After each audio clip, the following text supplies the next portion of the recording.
Hi boys and girls, it's Miss Robinson here. This week I'm going to help you with your reading comprehension. I know in the Year 2 pack I put in a reading comprehension to complete each week, and just before school closed we were going through the different question types and reading skills that we needed in order to help us complete these comprehensions. So today we will go through some different question styles and some hints and tips to help you with your packs at home. So first of all, what is reading comprehension?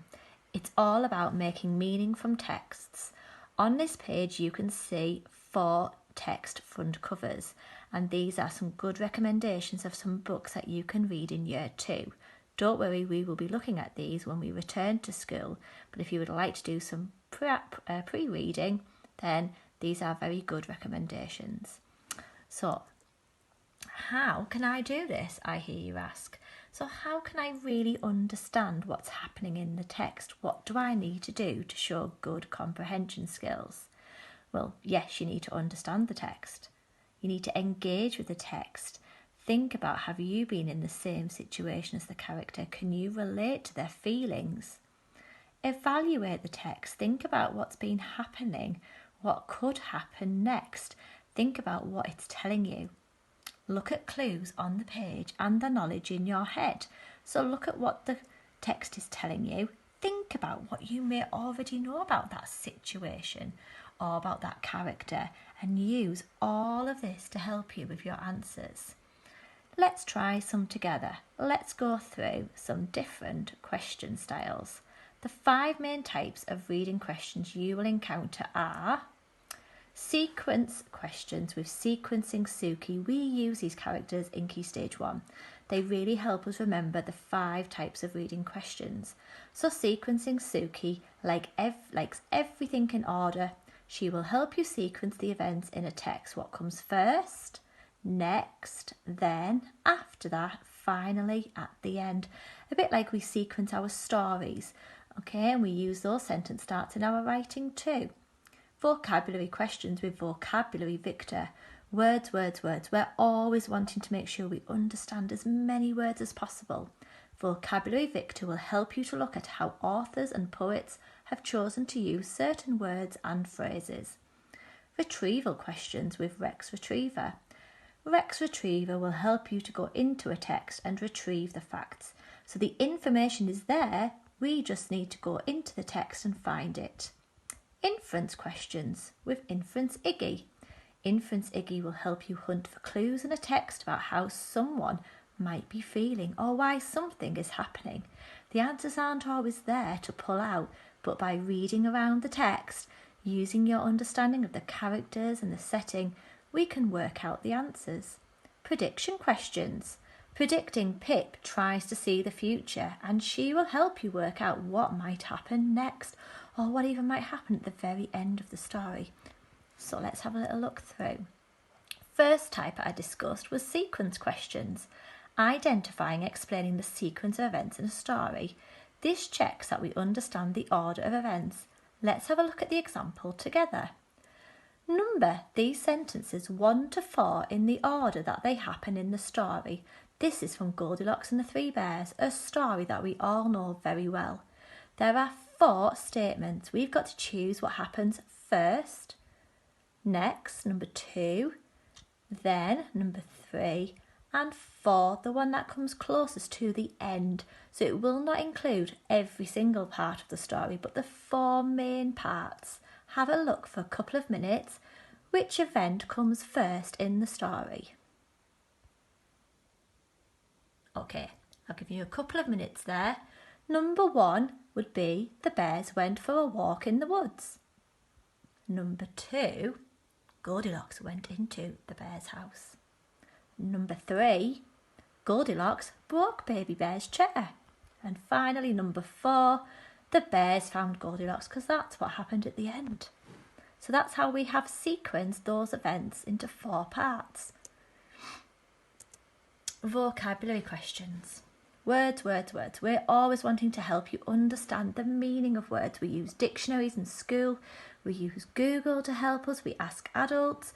You can continue doing this at home to try and expand and enlarge your vocabulary. So vocabulary questions. This is the knowledge of words. What words mean? Authors use a specific word to create effect. Sometimes a question will ask you to think about why the author chose a certain word. Here's some examples. The question might say, why did the author choose the word magnificent to describe the banquet? So here, we need to know what a banquet is. Does anybody know what a banquet is? Share it with your adult at home now. You can pause this if you'd like to. Okay, a banquet, it's a large meal. Okay, a banquet, it's often in honour of somebody, quite royal, and it's like a big feast where everybody comes together. Magnificent is another word that you're going to need to understand. Magnificent, it means it's fantastic. It's not just good, it's amazing, it's huge.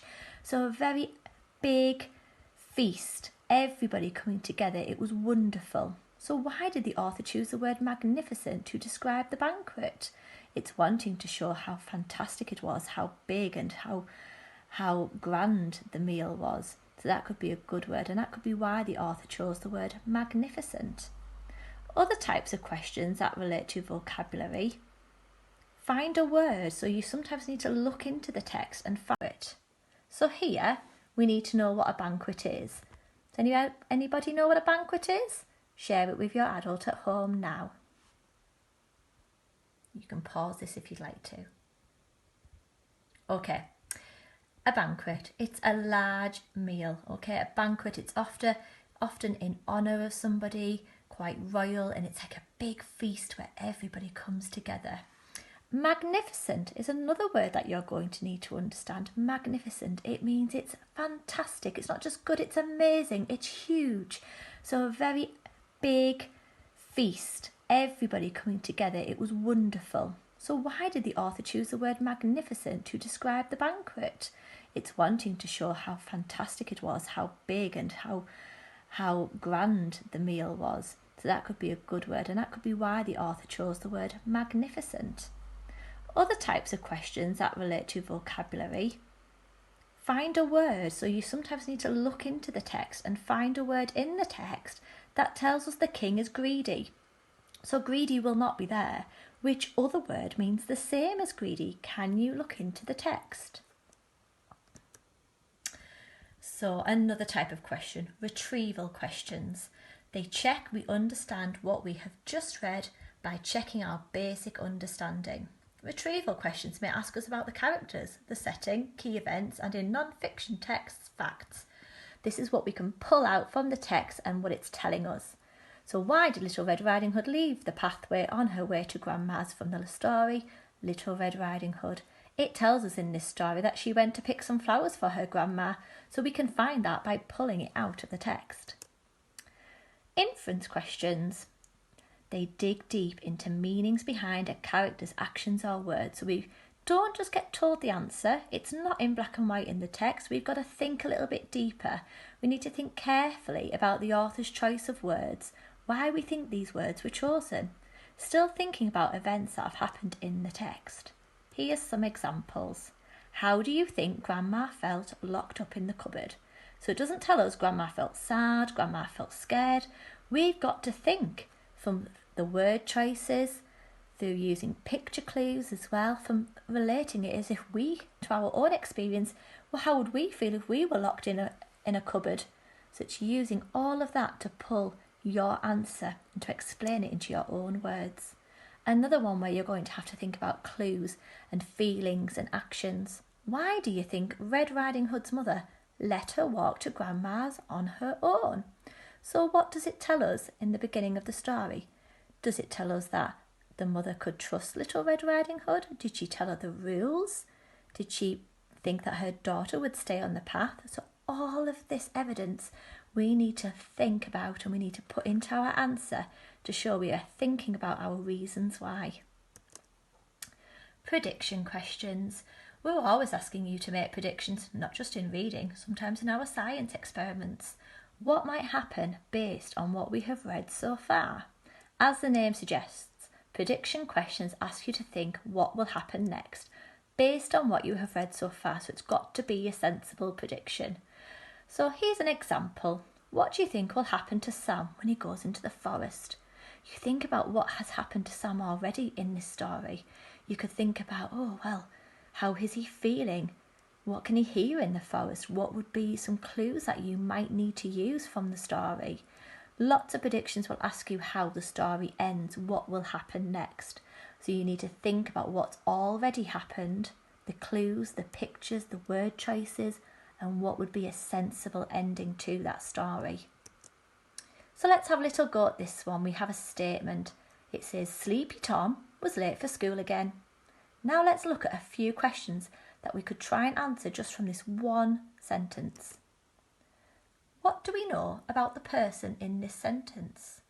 Okay, what do we know about the person? So the person is first of all called Tom. What do we know about Tom? Let's just read it again. Sleepy Tom was late for school again. Oh, we know that Tom must have been tired. It describes him as being sleepy. So we could say this person was tired because the author has used the word sleepy to describe him. Why was he sleepy? Does it tell us why he was sleepy? Sleepy Tom was late for school again. No, we don't. So an inference question here, maybe why was he sleepy? Think about the rest of the text if you've read this quite a few of the pages before, or think about your own experiences. Why could he be sleepy? Had he been late to bed the night before? How do you know that he is often late for school? Are there any good word choices that hint that this has happened more than once? Sleepy Tom was late for school again. Well, if it's happened more than once, it's happened again. So the word again gives us the clue that he's often late for school. Let's read this text and we'll have a go at this one together. John had got up early to learn his spellings. He was very tired and decided to take a break. When he opened his eyes again, the first thing he noticed was the clock on the chair. It was an hour late and nearly time for school. He picked up his 2 books and put them in a bag. He started pedalling to school as fast as he could. However, John ran over some broken bottles and had to walk the rest of the way. By the time he had crossed the bridge and arrived at class, the test was over. Let's see some questions we could pull out. It's a bigger piece of text, so we're going to have to use our scanning finger, which I'm going to model to you now. It says, what was John trying to learn? So I could read it out loud, I could go back, but I'm going to look for a keyword. What was John trying to learn? I want to know what he was learning, so I'm going to look for the keyword learn, and notice was the clock on the chair. It was an hour late and nearly time for school. He picked up his 2 books and put them in a bag. He started pedalling to school as fast as he could. However, John ran over some broken bottles and had to walk the rest of the way. By the time he had crossed the bridge and arrived at class, the test was over. Let's see some questions we could pull out. It's a bigger piece of text, so we're going to have to use our scanning finger, which I'm going to model to you now. It says, what was John trying to learn? So I could read it out loud, I could go back, but I'm going to look for a keyword. What was John trying to learn? I want to know what he was learning, so I'm going to look for the keyword learn and scan my finger. Can I see the word learn? Learn his spellings. It's took me to the answer. So I can then write, John was trying to learn his spellings, and I often encourage you, don't I, to underline keywords. Let's look at the next question. How many books did John pick up? Okay, we know it's all about John. I'm going to look for the keyword books. Let's use our scanning finger. Can we see the word books?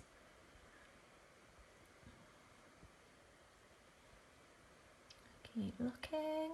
Anybody seeing the word books? Oh, books. I'm going to read and go back to the beginning of that sentence. He picked up his 2 books. How many books did John pick up? 2. It's just told us. How did John travel to school? Okay, scanning finger again. How did he travel to school? Continue from where I got up to, because I know it didn't tell me about school up here. He started pedalling to school as fast as he could. It doesn't tell me how he got which object he travelled on, but it says the action. He started pedalling. So if I'm pedalling, what could I be on?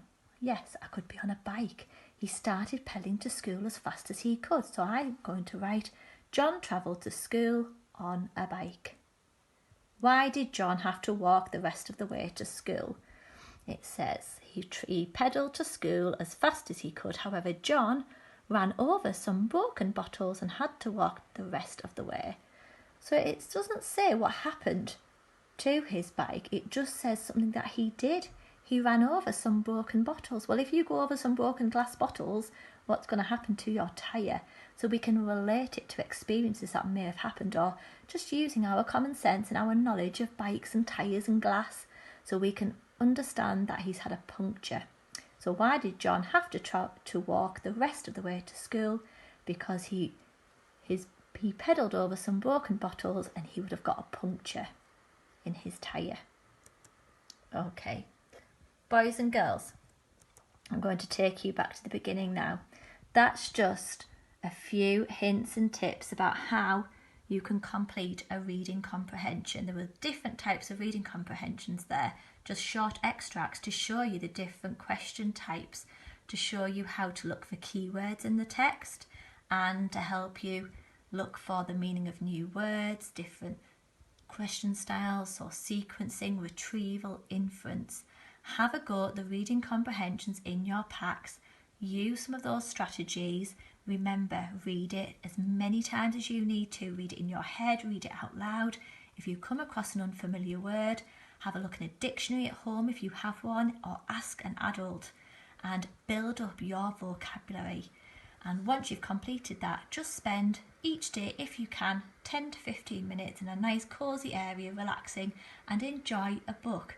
Sometimes we like to understand and show our good understanding skills, but sometimes just sit back, relax, and enjoy the story as well.